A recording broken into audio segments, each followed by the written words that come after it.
Okay, so welcome everyone to TCS Plus. We're going to start now. So today's speaker is Mark Zhandry from Princeton.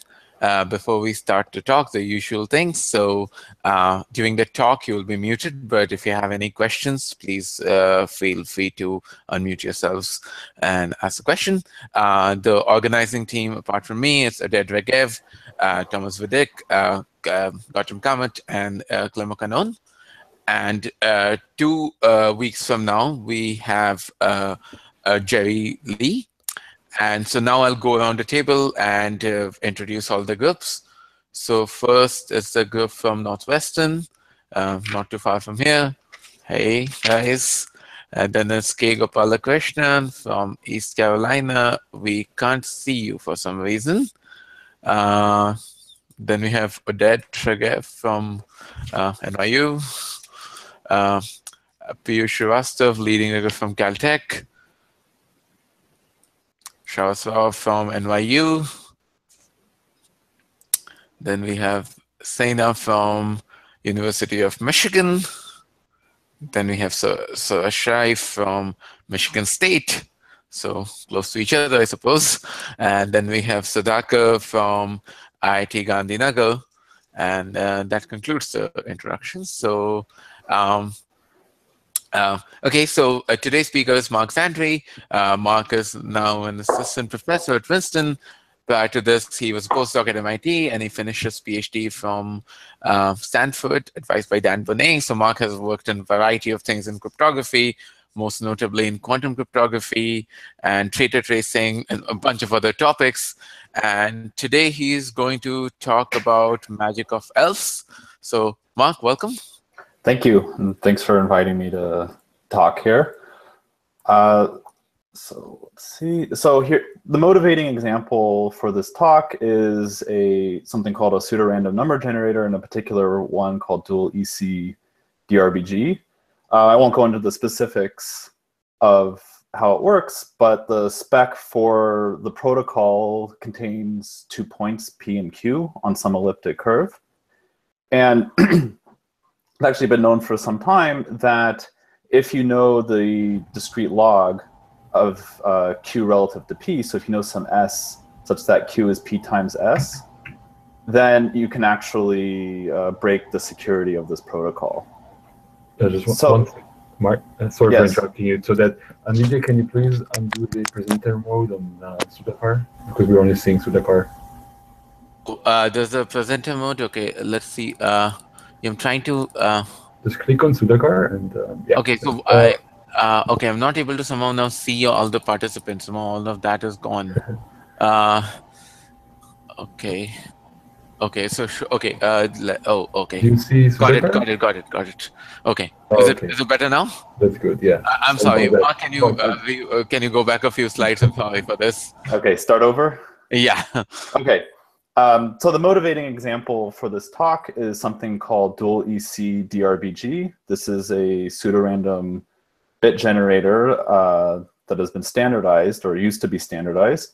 The spec, I won't go into the details, but the spec for the protocol contains 2 points, P and Q, on an elliptic curve.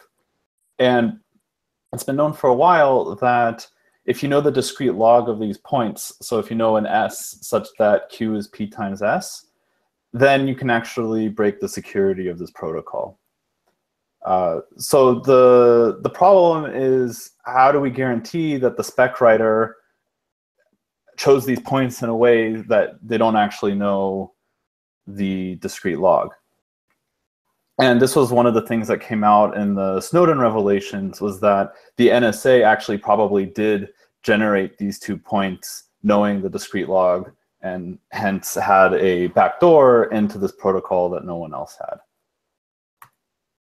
Okay, so one way that the spec writer could potentially guarantee that they don't know a discrete log for these 2 points is to generate the points as follows. There's some hash function. Let's say the adversary doesn't have any control over the hash function. And what the spec writer does is pick 2 inputs to the function, say x and y, and sets the 2 points to be the corresponding outputs. Okay, so we're going to assume that the adversary doesn't have any control over H, but maybe they have control over the inputs that they're choosing to feed into H. And now we want to argue that this methodology is sound, so that an adversarial spec writer can't choose some inputs X and Y such that they also know a trapdoor for the outputs. All right. So one idea in order to argue that this is secure is to use something called random oracles. And this is a model introduced by Bellari and Ragaway a couple decades ago. And it says, okay, let's instead of thinking of this hash function as a concrete hash function, let's think of it as a truly random function that lives somewhere in the sky.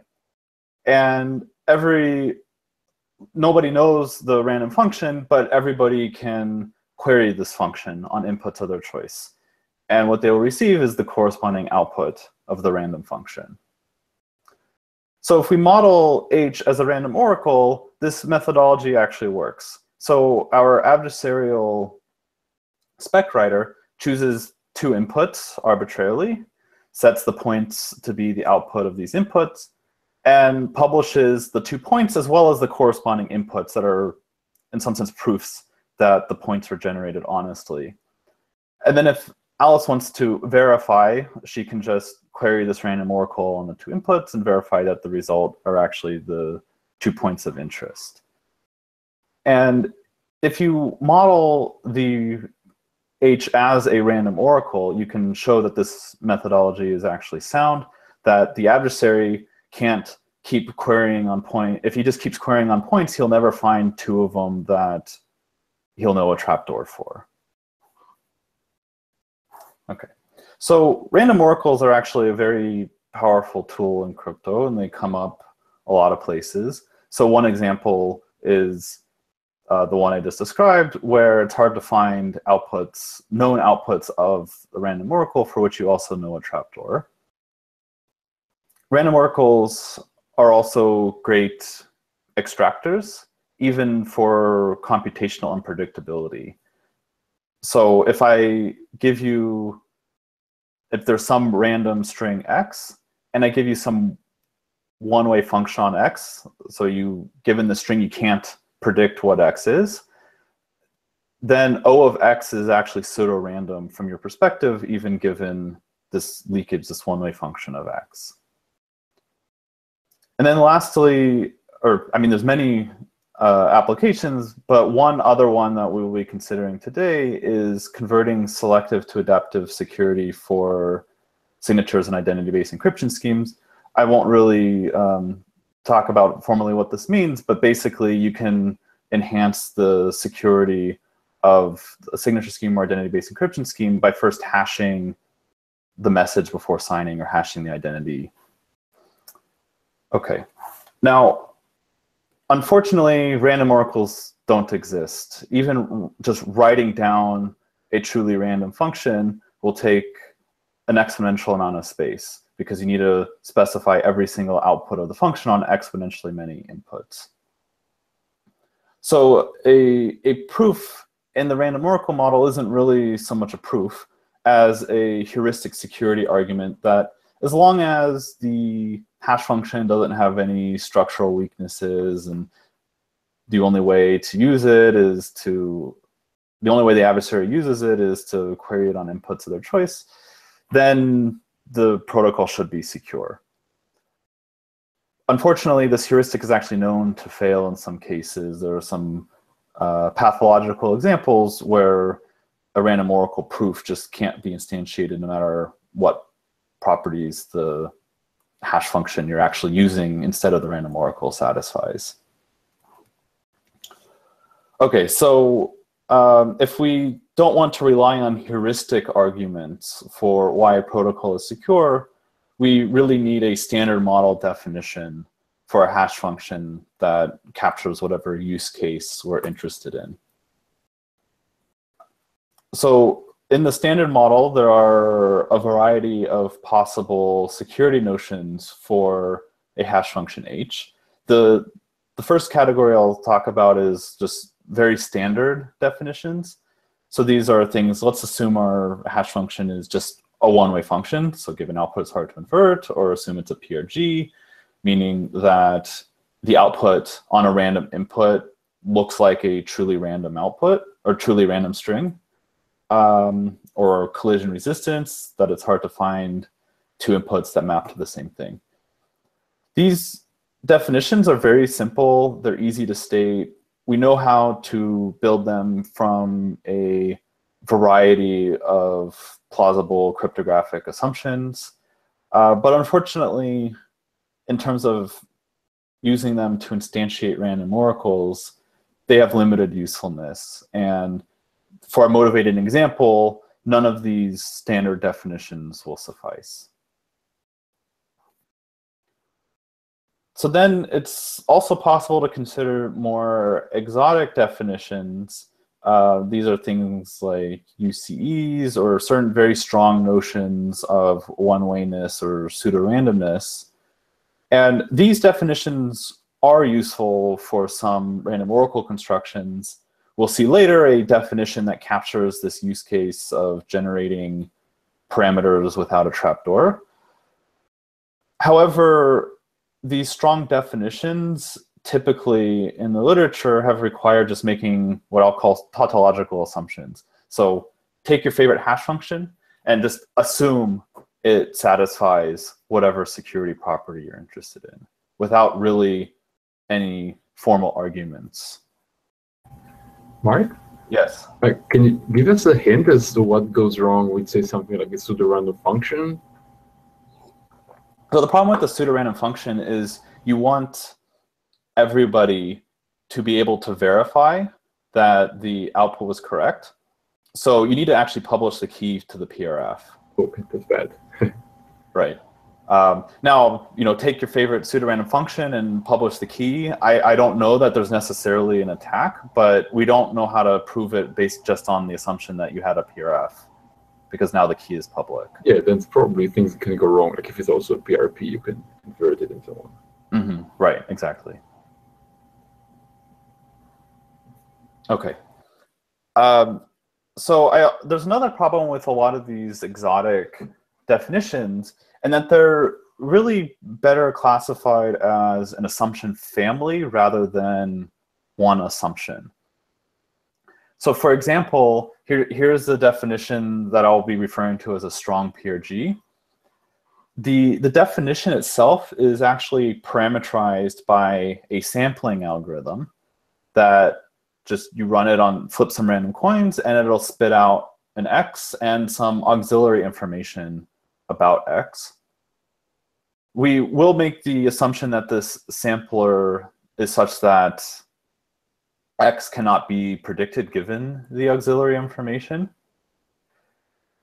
And conditioned on this computational unpredictability, the security requirement says that the hash function applied to X is actually pseudo-random. So even given the auxiliary information, you can't distinguish the output from just truly random string. And the strong PRG assumption would be that this security requirement holds for all possible samplers that satisfy the computational unpredictability requirement. All right, and the limitation of these kinds of assumptions is that it's really hard to actually gain confidence in the assumption. If you have an assumption, how do you figure out if you actually believe it, that it's true or not?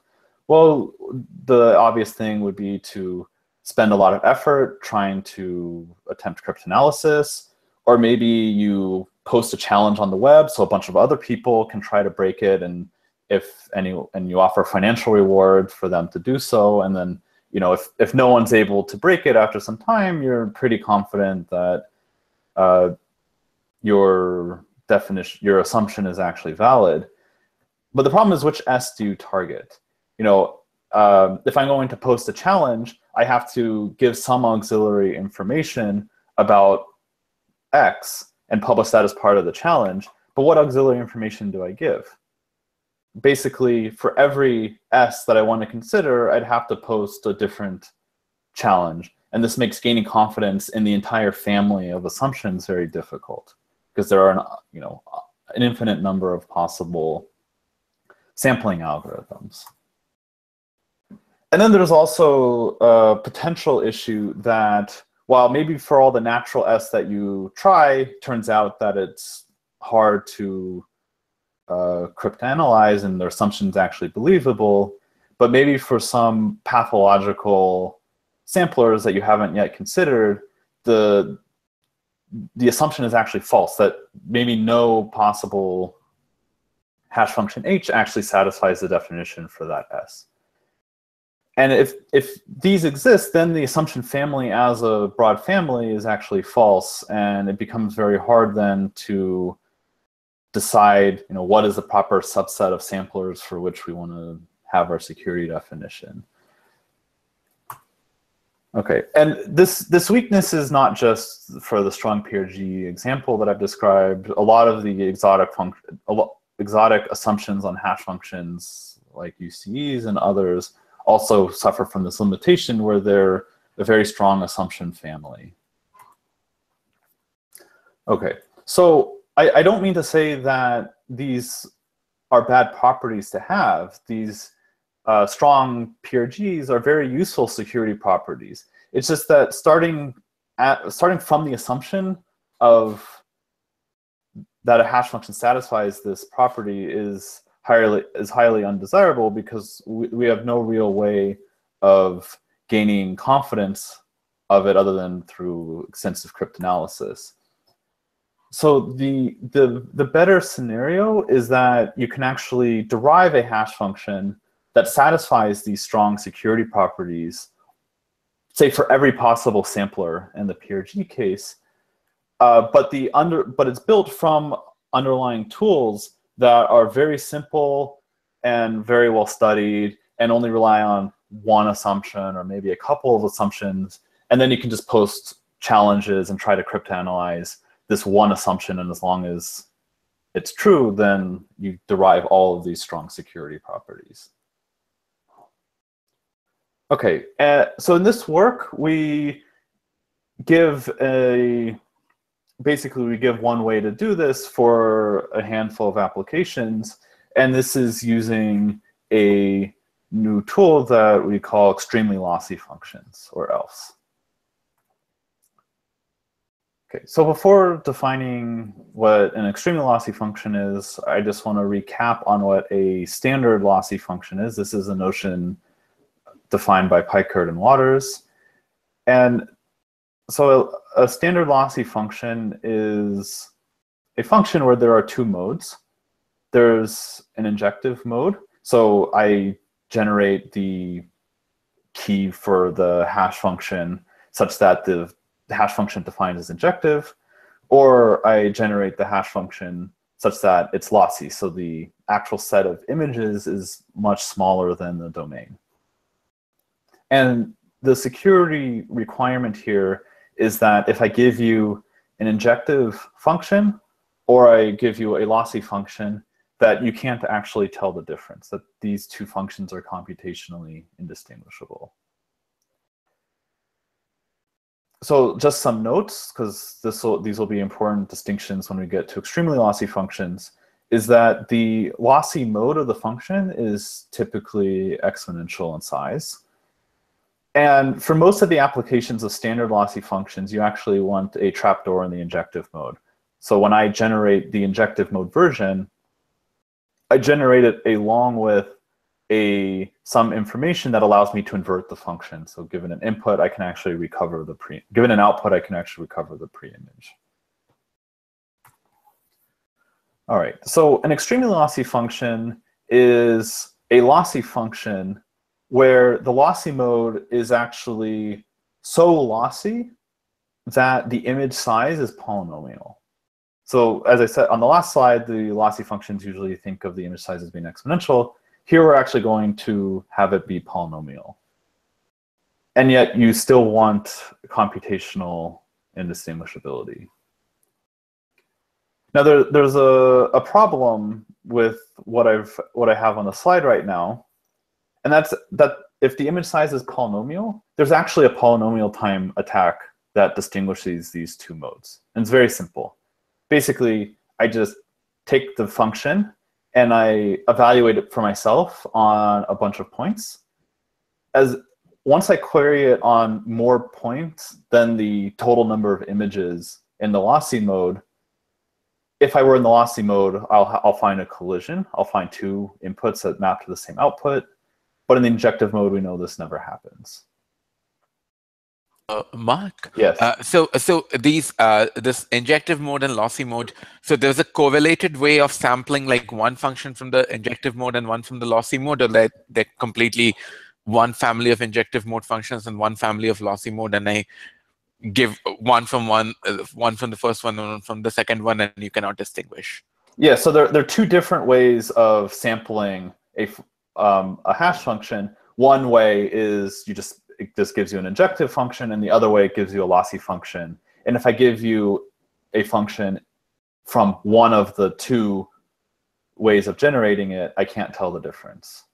But the lossy one is in no sense correlated with the injective one. The one, I mean, this h, let's say h is the injective mode and h prime is the lossy mode function. This h and h prime are not sampled in a correlated manner. Correct. Okay, wait. Yeah. Okay. So as I've stated it, this definition of extremely lossy functions doesn't really make sense. There is a polynomial time attack that would distinguish them. All right, so what we do instead is there's actually a bunch of lossy modes. And the requirement is that each lossy mode has a polynomial image size, but the size of the polynomial will grow as I go down the list of my lossy modes. So now basically what happens is, so each one of these lossy modes will have a polynomial time attack, but I can always set my lossiness to be a little bit bigger than whatever the running time of my adversary is. And hopefully security will be maintained. So slightly more precisely, the rough security statement is that pick your favorite adversary. From that adversary, I can get, just given say the runtime of the adversary, I also need to consider the adversary success probability. I can pick one of the lossy modes such that that particular adversary can't tell between a injective and this lossy mode.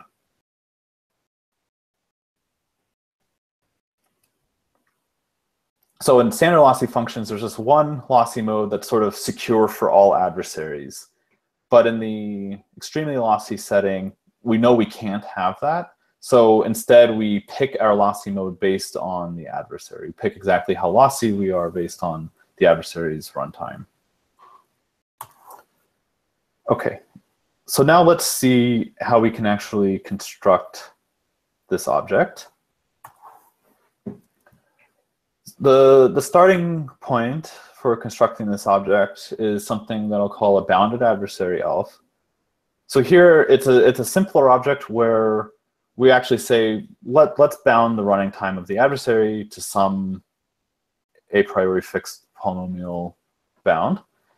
And now we're actually, in this case, we don't necessarily need a whole selection of lossy functions.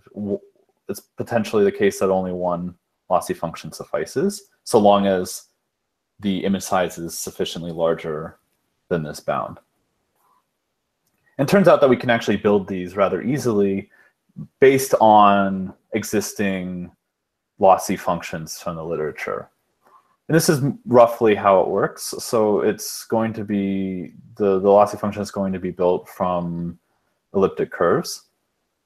And basically what happens is the key for the hash function is G raised to some random matrix A.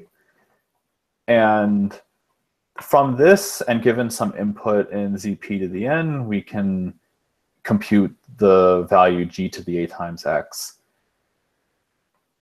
And if A is actually a random full rank, if it's a random matrix, it'll be full rank with high probability, and you can, it's easy to show that this function is injective. And when we want to switch to, when we want to generate a lossy mode version, we just pick A as a random rank 1 matrix. And then the number of products of A times X is just P.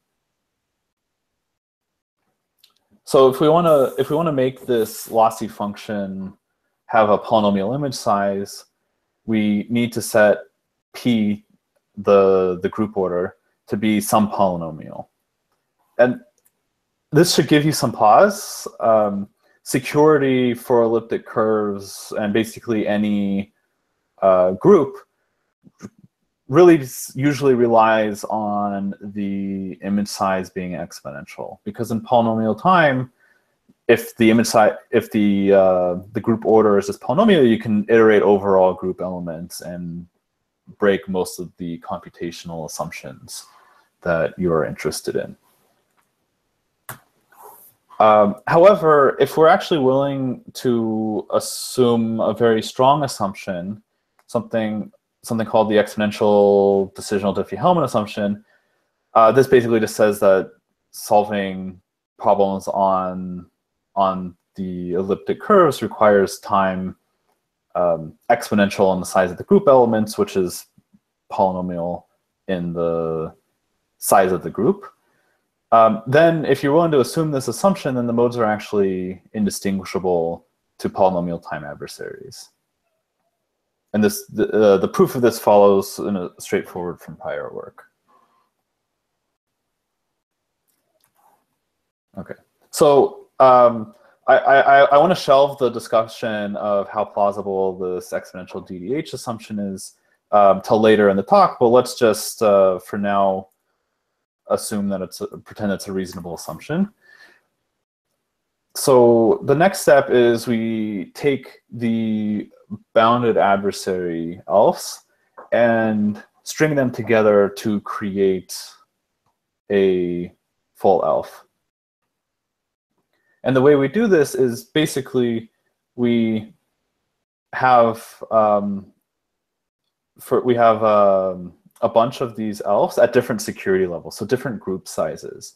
So the ith ELF in here will have an image size of size at most 2 to the I. And by the arguments on the last slide, this particular ELF has security against adversaries running in time less than 2 to the I raised to some constant c. So if we have some t-time adversary and we want to switch to a lossy mode based on that adversary, we just switch the ith bounded ELF to being lossy. And if we choose I high enough such that 2 to the IC is greater than t, we will have security against this adversary.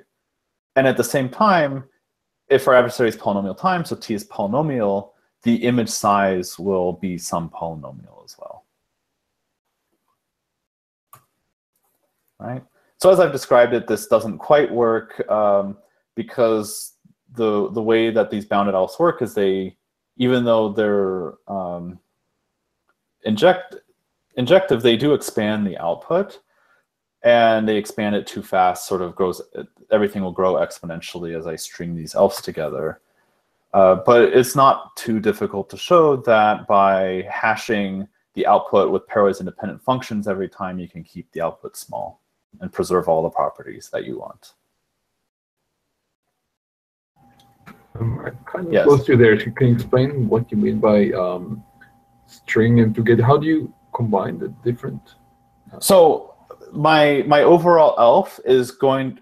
Oh, well, this slide's a little simpler. Is going to be the key for the ELF is going to be the key for a handful of these bounded adversary ELFs, and then the overall ELF is just defined as their composition. So given some input, I first apply the smallest ELF, then the next ELF, then the one after that, and so forth. Do this, some polynomial number of times, And then whatever the output is, that's the output of my hash function, or that's the output of my ELF. But the image size can never be bigger than the image of the first function. Right, but in the injective mode for all of these bounded ELFs, each function will be injective, so the overall composition will be injective. Right, but in the lossy mode, what do you gain by those extra ELFs? So when I'm switching to the lossy mode, I'm only ever going to switch one of the bounded ELFs to being lossy. And I'm only going to do it at a high enough level to fool whatever adversary I'm interested in. They're all injective, and one of them is going to be lossy. Yes. And okay, that's going to determine the image size, the one that's lossy. Correct. Great, thanks. Okay. Mark, so again, clarifying this thing. So is it this is more secure because there's no way to go over the image, like there's no way to enumerate over the image? Is that the point? Like once you compose these different injective mode things? Well, so when they're all in the injective mode, there's definitely no way to just sort of brute force go over the image because there's exponentially many inputs. Right. And then when we switch one of the ELFs to being lossy, we're making sure that the image size is large enough so that the adversary still can't go over the image, go over the entire set of image points. But actually, proving it secure relies on this exponential DDH assumption, which more or less says that there's no way to do better than a brute force search. And I think what I'm asking is that the image size is determined by the first step, right? The lossy, whatever is the lossy part, the image size is determined by that. The image size won't increase after successive applications of the injective mode. Correct. But somehow after successive applications of the injective mode, the security is supposed to increase. And I was wondering if that is because even though the image size does not per se increase, it's in a larger codomain and there's no way to enumerate over it, if that was the reason. So the security of the overall composition doesn't really increase by adding these extra ELFs to the end. It's just that we need to have enough ELFs such that no matter what polynomial time adversary we have, there's always at least one ELF that's a little bigger than the adversary. Okay. Yeah. Okay. Thanks. Okay. Okay, so now let's see how to use ELFs. The first example, maybe I'll just actually skip this because I'm going a little slower than I predicted. Okay, so here I want to actually get to solving the question that I posed at the beginning of the talk.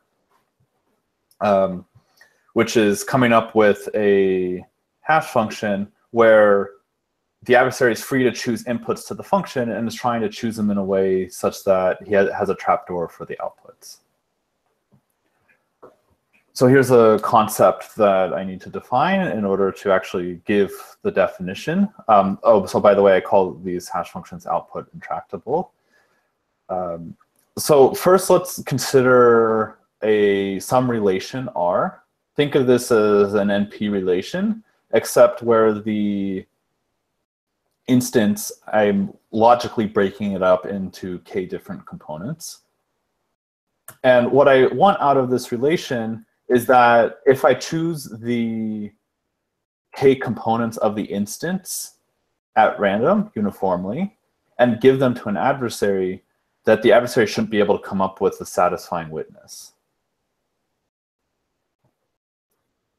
Okay, so it could be that this relation, it could be potentially that there is always a witness, but the adversary shouldn't be able to actually come up with it. And I'll call this just a computationally intractable relation. And now the property that I want for my hash function is that for any computationally intractable relation, if I give the adversary the actual hash function and then let him choose up to k inputs, that those inputs shouldn't map to an instance for the relation for which the adversary can also produce a witness.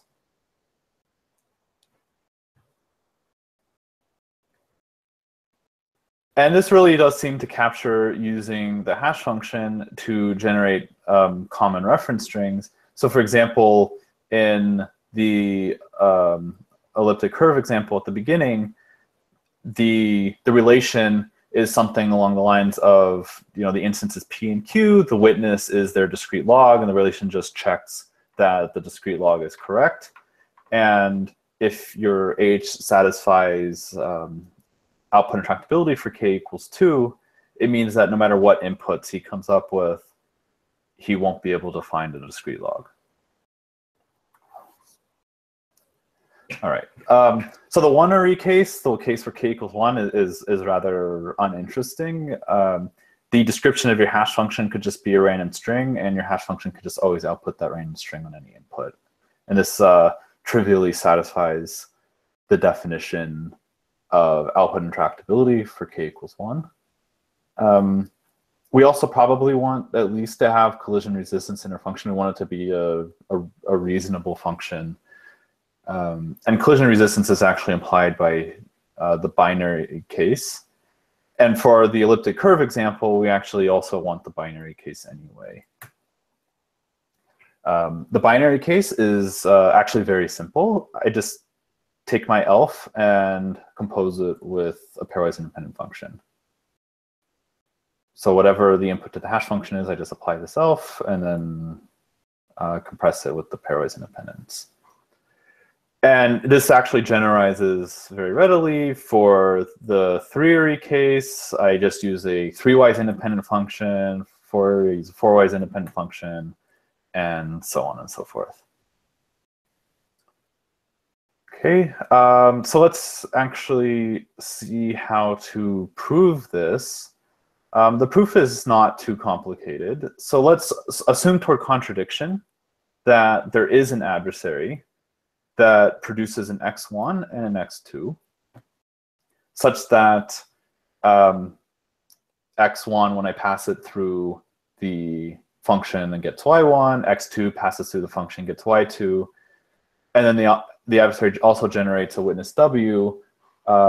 Suppose that the witness w actually is a valid witness for y1 and y2. Okay, so the first step is, based on this adversary's running time, we can switch the hash function so that the injective ELF is actually, now we're switching it to be lossy. And it's actually so lossy that the image size is a polynomial. And if there's only a polynomial number of possible outputs of this lossy ELF, in particular, it means there's also only polynomially many pairs Z1 and Z2. Okay, and this is what allows us to argue security. So what I'm going to do is based on this starting adversary, I'm going to come up with another adversary that breaks the computational intractability of the relation R. And by assumption that R is computationally intractable, this adversary and hence the original adversary can't exist. So what does my new adversary do? The new adversary is going to generate this lossy ELF. And now it's going to choose two random points in the image of the ELF. Then it's going to select the pairwise independent function such that the 2 points in the image map to the two random points it was given as input. For general pairwise independent functions, maybe you can't do this, but for sort of the most natural ones that you think of, like a random degree 1, a random linear function, you can easily select the pairwise independent function in this way. And now what we do is we just give this combination of this lossy ELF and the pairwise independent hash function that we generated to the adversary. From the adversary's perspective, the pairwise independent function looks like a fresh random pairwise independent function, and he can't tell that we gave him this lossy function. So we know that the adversary actually does come up with an x1 and x2, as well as a witness, such that the relation holds on the hash of x1 and x2. So we get this picture here. And now the point is that if our derived adversary was lucky and guessed Z1 star and Z2 star, these are the random image points he guessed on the last slide, if they actually equal the Z1 and Z2 produced by the original adversary, then he wins. Because now that means that Y1 and Y2 are actually equal to Y1 star and Y2 star, and it means that this witness the adversary produced is actually a valid witness for the instance given to the derived adversary. And now the observation is that because the ELF is now on the lossy mode, there's only a polynomial number of pairs Z1, Z2, our adversary actually guessed correctly with inverse polynomial probability. And this means that he actually breaks the computational intractability of the relation R with some inverse polynomial probability, and this violates the assumption of computational intractability. So that's basically it for the proof. There's some minute details that I've pushed under the rug, but it's more or less complete. I do want to give a different example, and this is the strong PRG that I mentioned at the beginning. It turns out we can also build these strong PRGs from ELFs, and the construction looks like this. So it's actually pretty simple. So at the top here, we have a chain of ELFs where we're hashing with a pairwise independent function in between. And at each step in this chain, we're feeding in a bit of the input. But we're actually not feeding the input directly. We're inner producting with some random vector. So the description of the hash function consists of all of these ELFs. By the way, every ELF in the chain and every pairwise independent function chain are different. They're independently generated, as are all the R1 and R2 and so forth vectors. And the description consists of all of these. All right. So this is the hash function, or the strong PRG. How do we prove it secure? Well, so pick a sampling. So recall that the definition said for any computationally unpredictable sampling algorithm, the output of this PRG is pseudo-random, even given auxiliary information about the input. So let's pick a sampling algorithm S. The adversary for our PRG sees this auxiliary information and also sees the output of the PRG Y. And the adversary's goal is to distinguish between Y being the output of H on X and Y just being a truly random string. All right, so what we're going to do is, using the fact that X is computationally unpredictable given this auxiliary information, we're going to show that this adversary actually doesn't exist, that Y is actually indistinguishable from random. So how do we do this? The first step is to take the last ELF in the chain and invoke ELF magic on it and switch it to be lossy. All right. Now, sort of the rest of the chain doesn't matter, but so I'm going to group this chain into a function that I'll just call L.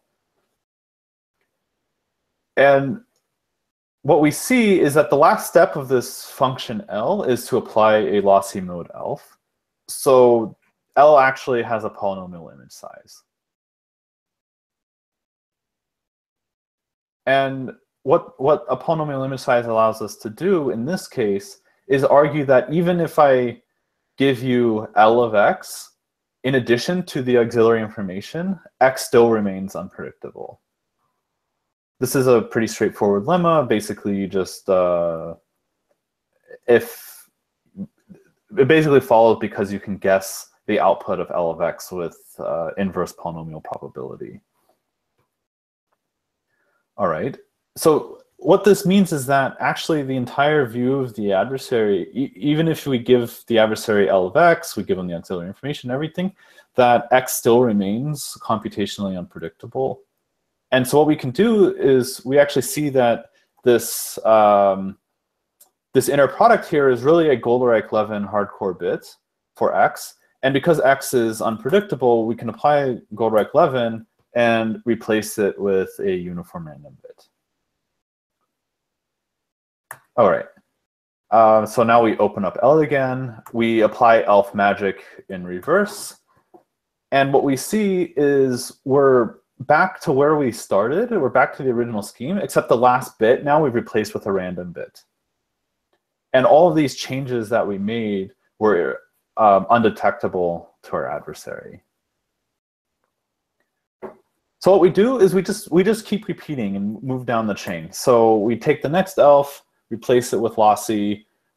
This allows us to use Goldreich-Levin on the second to last bit, replace it with random, undo the lossiness, and now we're at the same place where we started, except the last two bits are random, and we just sort of keep repeating all the way down the chain. Okay, and now, so all these changes were undetectable to our adversary. But at the end, what we get is that the output of the output y that the adversary receives is actually completely independent of x. And moreover, it's possible to show that y is actually statistically close to random in this setting. So if we put this all together, we actually see that for any computationally unpredictable source, that the value of h of x is indistinguishable from random, even given the auxiliary information. All right, and this PRG has a handful of applications. One is an injective one-way function satisfying some strong notions of one-wayness that were conjectured in some previous works. Another is something called auxiliary input point obfuscation. So the idea here is you have some point function that's equal to 1 on some hidden point, and you want to obfuscate it such that basically, given the obfuscation of this point function, you can evaluate on points of your choice, but you'd never learn what the hidden point is. We also get polynomially hardcore bits for any computationally unpredictable source.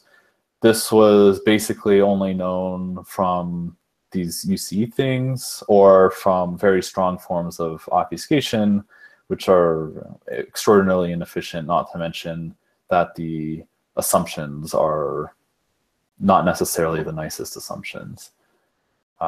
And then this is sort of just a toy example of a protocol that we more or less only knew how to do in the prove in the random oracle model. Now we can prove where this H is our PRG.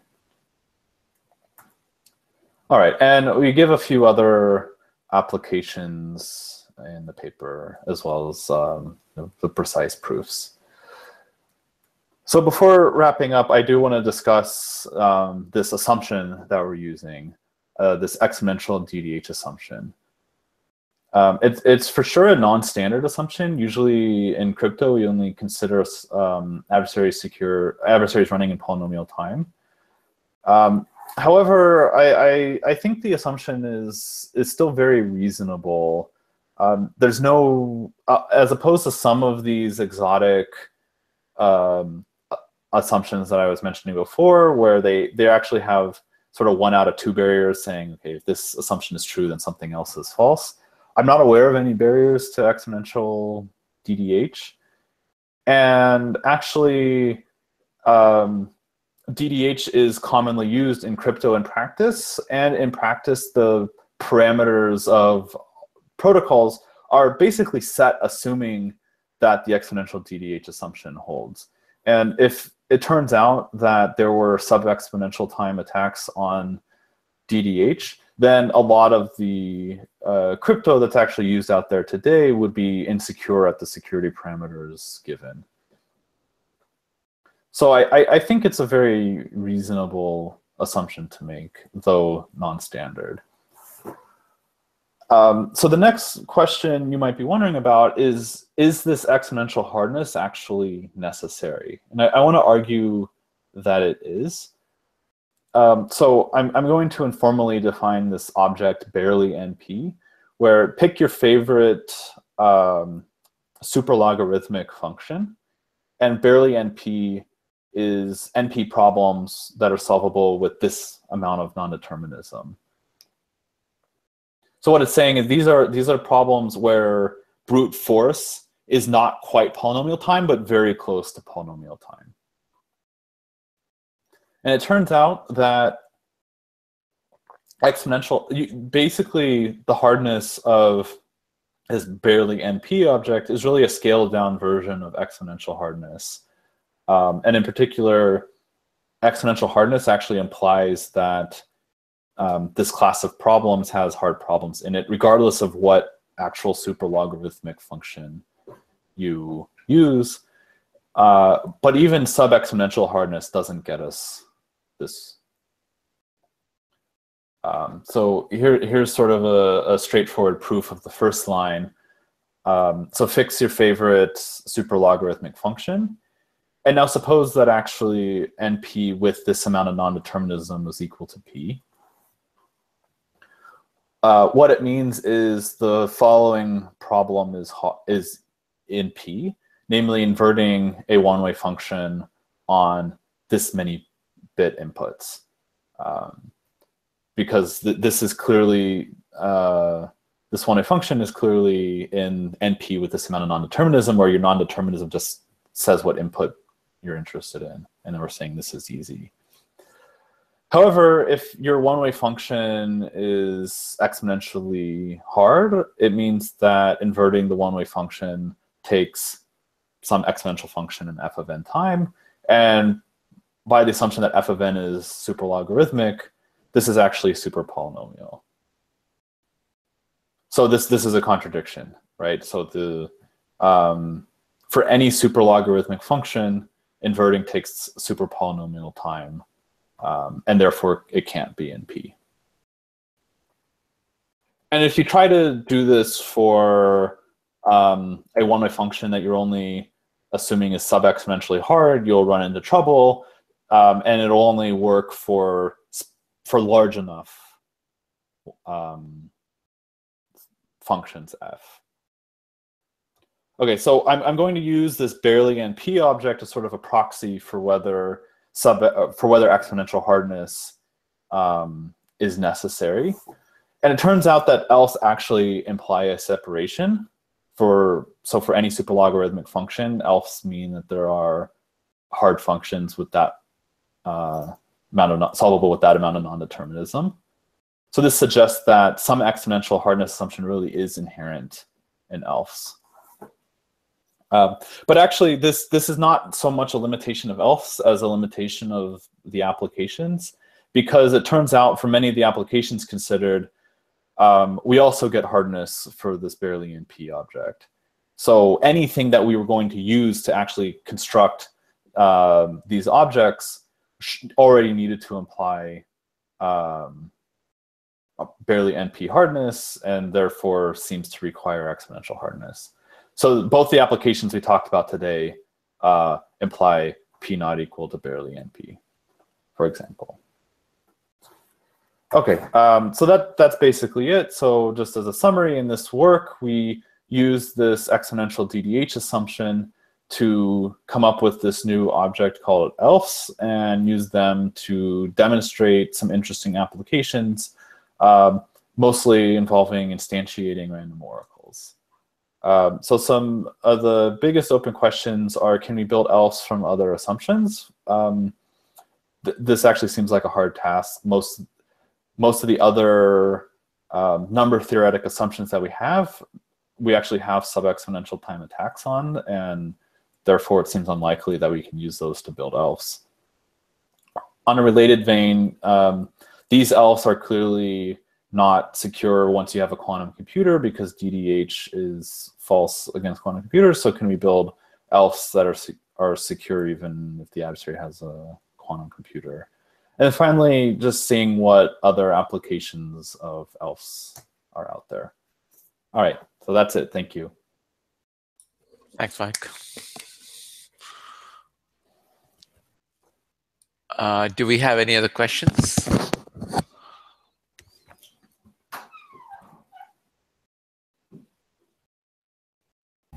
So Mark, how does the assumption compare to the ETH assumption? Okay, I haven't actually. I think it implies some version of ETH. It might even imply ETH as normally stated, though I haven't actually thought about it.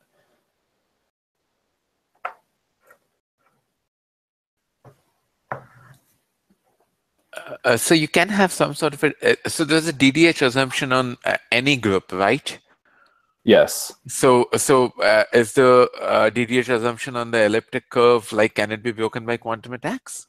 Yeah. So the quantum attacks are generic. As long as you have an efficient procedure for the group operations, you can break them on a quantum computer. Okay.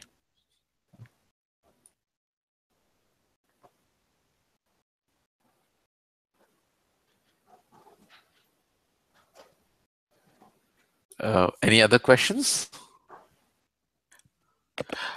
What exactly was the role played by the pairwise independent function?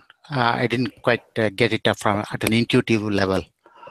So for the construction of ELFs, the pairwise independent function is basically just to keep the output size from growing, in order to, because if the output size grew, things would end up being inefficient. In the PRG, it was actually also a similar role. The point of the pairwise independence was to keep the output size from growing, and it was also I sort of glossed over it, but this lemma here that says that if the input bits are all uniform, then the output is statistically close to random. This did require the using the pairwise independent functions. Okay, thank you. Mm-hmm.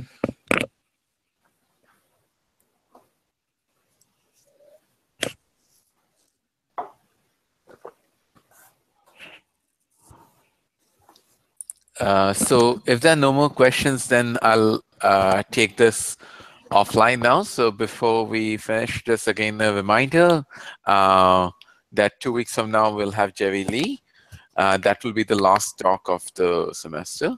And thank you for joining us, and thank you, Mark. So I'll take this offline now. All right.